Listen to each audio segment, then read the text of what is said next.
Là-dessus, tout le travail qu'on a essayé de mener a été de le faire en partenariat et en bonne interface, notamment avec les autorités marocaines, mais pas seulement, également tunisiennes. J'ai été en lien assez constant avec Ahmed Chami, qui est le ministre de l'Industrie au Maroc et qui suit ces dossiers. On a donc vraiment été sur un travail qui a été de respect des uns et des autres. Je crois que du côté des autorités marocaines, ils ont parfaitement compris que pour nous, il était important que quand il y a une dynamique de création, elle puisse bénéficier à la France.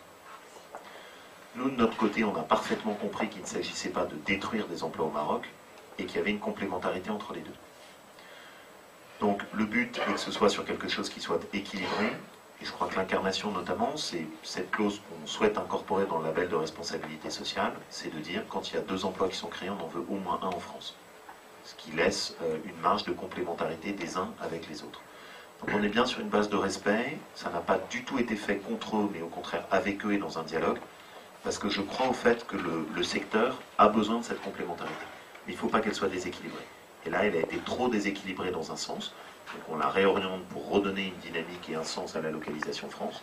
Ça n'exclut pas d'ailleurs qu'on aille, et je ne l'exclus pas, jusqu'à signer un partenariat, notamment avec le Maroc sur ces métiers. Et qui sera un partenariat au niveau gouvernemental. On travaille dessus avec M. Chami et qui viendra en complément de notre travail. 2004 a représenté une initiative positive. Très bien, ça a été un premier acte.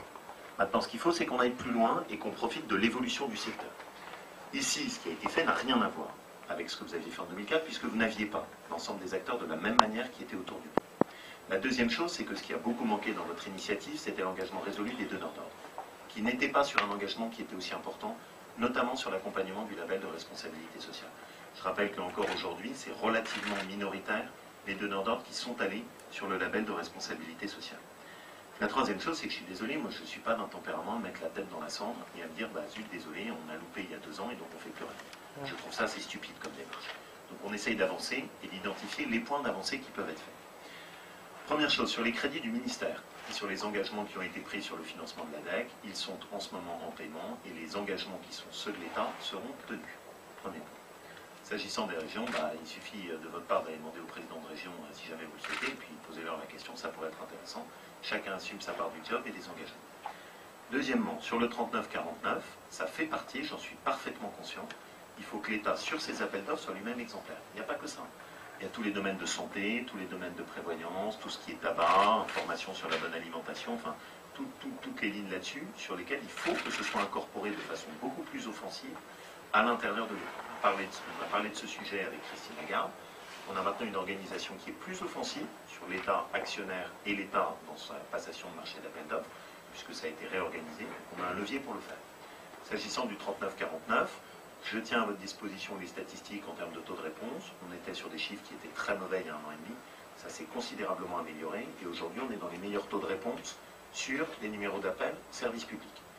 Dernier point s'agissant du coût. S'agissant du coût, le numéro de Pôle emploi fait partie des numéros de service public qui sont les moins chers. Pour le reste, je le dis et je l'assume, je ne suis pas favorable d'avoir une gratuité complète des numéros d'appel service public. Tout simplement parce que sinon, comme ça ne vaut plus rien, les gens restent au téléphone et on a un service qui n'a plus de valeur. J'y suis pas favorable, je me suis toujours exprimé là-dessus, très clairement. Je ne veux pas que ce soit un service qui raquette, comme c'était le cas avant que j'arrive, les demandeurs d'emploi, c'était vraiment un service qui n'était pas dans une bonne démarche. On est revenu à un prix qui est aujourd'hui le moins cher des services publics, mais je n'irai pas sur une gratuité, parce que je considère que c'est pas